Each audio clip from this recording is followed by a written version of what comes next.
자, 에스라 보겠습니다. 에스라의 제목은요, 당연히 이 책의 주인공의 이름입니다. 에스라는 대제사장 아론의 후손이고 학사이자 율법에 능통한 자였습니다. 그래서 이제 뒤에 에스라가 담당했던 역할도 바로 이런 배경에서 나온 건데요. 주전 464년부터 423년 페르시아 왕 아닥사스다 1세가 통치하던 그 시기에 이 에스라가 활동을 한 것으로 보입니다. 에스라의 배경은 주전 5세기부터 4세기까지 페르시아가 이스라엘을 지배하던 시대입니다.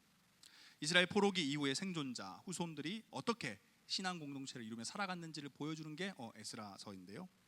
에스라를 관통하는 질문 세 가지가 있어요. 하나님이 우리를 기억하고 있는가? 과거의 언약은 유효한가? 어떤 희망을 가지고 살아야 하는가? 어디서 많이 봤던 질문이죠.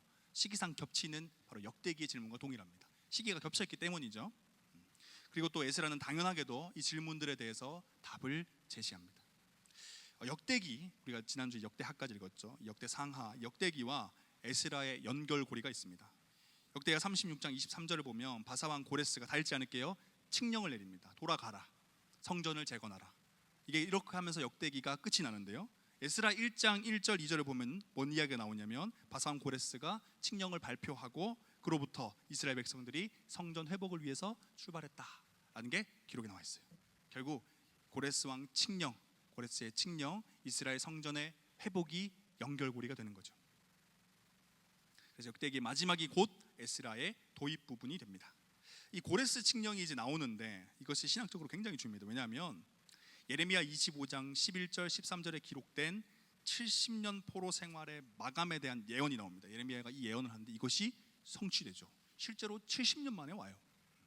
동시에 150년 전에 이사야 44장 28절의 기록도 예언이 성취됩니다. 하나님은요, 결국 뭘 하시는 분입니까? 신실하게 그의 백성들을 기억하고 돌보시는 분이에요. 예루살렘으로 그들이 돌아왔죠. 이게 어떤 모습이냐면 제2의 출애굽 사건과도 같습니다. 또 성전이 다시 세워지는 건 어떤 의미냐? 하나님을 예배하는 공동체가 다시금 시작되었다라는 걸 또 의미해요. 에스라서의 전체적인 구조를 보면 1장부터 6장까지가 성전 재건의 역사를 기록하고 있고요. 나머지 7장부터 10장까지는 에스라의 개혁에 대해서 기록하고 있습니다. 앞에 이야기들은 쭉 살펴보면 되고 결국 주전 515년에 성전이 재건돼요. 그리고 586년 바벨론 느부갓네살 왕에 의해서 파괴된 이 솔로몬 성전이 정확히 70년 만에 재건되죠. 그래서 그 70년 아까 어디서 보셨죠? 바로 예레미야의 예언입니다. 예레미야의 예언, 그 70년 뒤에 돌아오게 될 것이다. 그 예언이 바로 이렇게 성취가 되는 겁니다. 또 7장부터 10장에 기록된 에스라 개혁을 보면요, 이스라엘 백성들이 돌아오고 나서 에스라가 뭘 하냐? 율법을 가르칩니다. 아까 말씀드렸듯이 그는 학사였고 율법에 능통한 자였는데 이스라엘 백성들에게 율법을 가르치는 사명을 담당해요.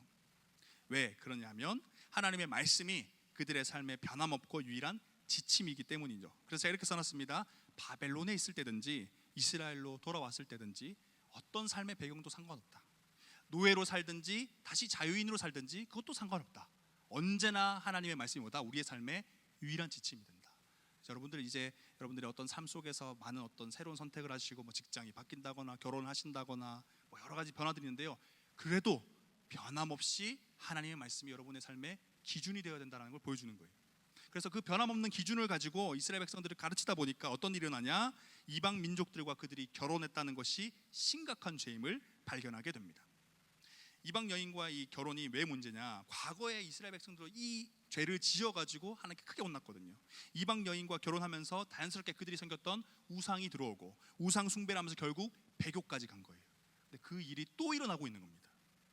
결론을 내려보면요, 일단 상반 앞부분에 나오는 성전 재건의 역사를 우리가 살펴보면 1장 6장에 나온 그 내용을 살펴보면 뭘 깨달을 수 있냐? 수백 년 전의 약속을 기억하시고 또 100여 년 전의 예언을 성취하시는 하나님은 여러분 결코 포기하지 않으세요. 정말 포기하지 않으십니다. 그래서 여러분들에게 믿음이 흔들릴 때가 있습니까? 정말 맞나? 내가 지금까지 믿어왔던 게 맞나라는 생각이 들면요, 내 마음을 자꾸 들여다보지 마세요. 내 마음은 흔들릴 수밖에 없습니다. 뭘 붙잡아야 돼요? 약속을 붙잡아야 돼요. 그래서 계속 말씀하시는 게 뭐예요? 다윗의 언약을 내가 기억하고 있다. 내가 너에게 말씀을 줬다. 말씀을 붙잡아야 됩니다. 약속을 붙잡는 게 결국 우리의 흔들리는 믿음을 올바로 세우는 방법이에요. 그래서 여러분들이 1장 6장을 보시면서 이걸 발견하셨으면 좋겠고요. 그리고 에스라 개역 부분 마지막 7장 10장을 보면 7장부터 10장을 보시면서 뭘 깨달으시면 좋겠냐면 나라를 망하게 만들었던 그 심각한 죄가 또다시 반복되고 있죠. 아니 이제 막 회복했는데 또다시 반복되는 겁니다. 그러면서 우리 뭘 알아야 돼요? 이 죄의 무서움을 여러분들이 다시 한 번 더 인정하셔야 돼요. 다시 한 번 더 기억하셔야 됩니다. 그래서 두렵고 떨림으로 우리가 지난주 우리 성기미들 양육하면서 얘기했는데 우리 신앙생활은요 전쟁이에요. 전쟁. 잠깐 긴장의 끈을 풀면 그 틈새로 들어와서 우리를 무너뜨리는 게 사단의 전략이에요. 절대 이 죄의 무서움에 여러분들이 쉽게 생각하시면 안 됩니다. 그러면서 그들이 어떻게 했냐? 그 율법을 통해서 그들이 이방 여인과 결혼한 것을 문제 삼으니까 그들이 어떻게 했습니까? 이방인을 내쫓았어요. 근데 이 이방인이 그냥 이방인이 아니에요. 자신의 가족을 내쫓은 거예요. 뭐 하려고? 회개하려고.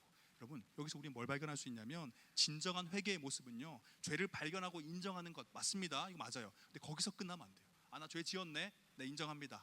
여기서 끝나면 되지 않고요 뿌리까지 뽑아내야 돼요. 이스라엘 백성 어디까지 갔습니까? 가족을 쫓아냈어요. 하나님이 아니라고 한 걸 자기 했기 때문에 아니라고 한 걸 다시 원 상태로 돌려놓는 겁니다.